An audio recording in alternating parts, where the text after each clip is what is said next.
Tudo bem, pessoal? Hoje comentário sobre Firestarter, Chamas da Vingança, filme dirigido por Keith Thomas, uma produção da Blumhouse com distribuição da Universal. Acabei de assistir e tô apavorado, mas vamos para um contexto, porque o contexto é a chave nessas situações.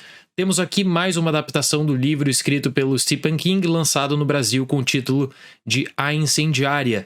Lá em 1984, o Dino de Laurentiis já havia produzido uma versão de Firestarter que o próprio Stephen King não gosta, diz que é uma das piores adaptações do seu trabalho. Mas aí eu digo pra vocês, na comparação, o longa de 1984 é ouro, quando a gente tem em conta Firestarter de 2022, porque até tem uma ótima trilha sonora de Tangerine Dream, tem uma introdução bacana, depois tem problemas, especialmente quando o personagem interpretado pelo George C. Scott entra em cena.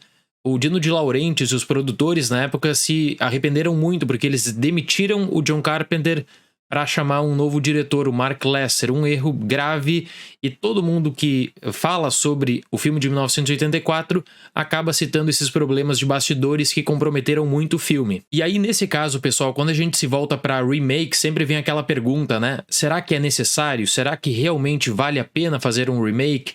Nesse caso de Firestarter de 2022, por conta de todos os problemas de bastidores, do problema da demissão do John Carpenter, do filme que não deu certo, que o próprio autor não gosta, até você tem material para argumentação, né? Base para argumentação de que sim, um remake poderia fazer jus ao livro do Stephen King. Mas uma pena que isso não ocorreu, esse filme deve se consolidar como o pior lançamento nos cinemas de maio de 2022.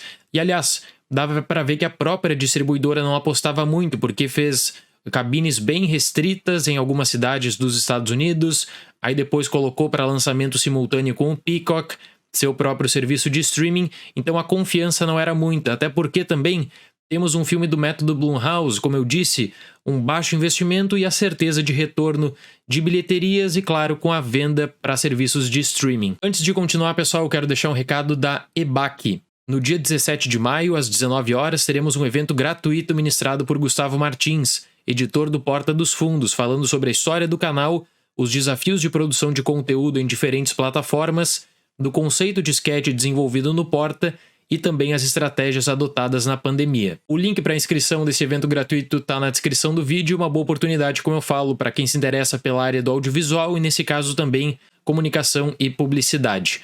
Voltando ao filme, não é piada, mas eu garanto que os efeitos práticos do filme de 1984, e quem assistiu sabe do que eu tô falando, eu garanto que esses efeitos práticos são muito, mas muito melhores do que o CGI utilizado nessa nova versão, fora o que eles fizeram com a pobre da criança que é a protagonista da história. Após participar de um experimento, Andy, interpretado por Zac Efron, ganha poderes psíquicos e encontra o amor da sua vida.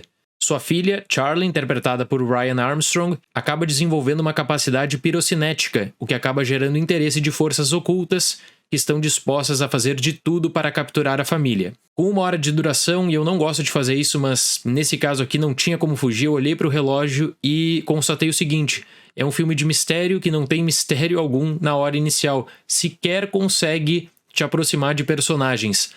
E aí, quem não gostava do filme de 84, talvez agora precise revisitar, porque o que era ruim ficou ainda pior. Agora temos uma série de atitudes incompreensíveis, personagens estúpidos que em nenhum momento conseguem se vincular ao drama familiar. Além disso, o filme joga no Zac Efron a responsabilidade de condução da trama e a criança é basicamente tratada como um estorvo. A abordagem nunca é feita de forma humana. Esse método barato da Blumhouse, ele vai dos extremos, às vezes dá muito certo e às vezes gera bombas como Firestarter.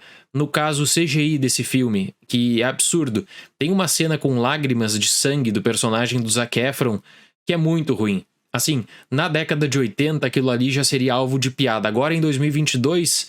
parece que fizeram uma camada qualquer no pente e colaram no filme. É fiasquento. O John Carpenter, como eu disse, foi demitido, não foi diretor do filme de 1984 e agora, pelo menos, ele assina a trilha sonora com o Cody Carpenter e com o Daniel Davis. A única coisa que se salva de Firestarter de 2022, para falar a verdade, uma pena, é o seguinte: que a trilha é muito boa e o filme, na verdade, não aproveita nada disso. O filme é péssimo. Porque a aposta recorrente nesse filme, para diminuir os gastos, eu tenho certeza, é de ambientes fechados. Então, tudo acontece em uma casa, um corredor, um carro. O filme tenta trazer a sensação de urgência para essa história, e aí que envolve também esses poderes psíquicos extraordinários, e ele acaba se sabotando, ele acaba limitando o potencial dos personagens. E é uma pena, porque a criança, pelo menos, ela é carismática, ela tem uma boa cena, que é a única cena que presta nesse filme, e que o marketing até tentou vender, né? A ideia de uma baita experiência, de mistério, terror, por conta dessa cena. Mas além disso, nada se salva de Firestarter. Então, para a versão de 2022 de Firestarter, eu vou dar nota 2.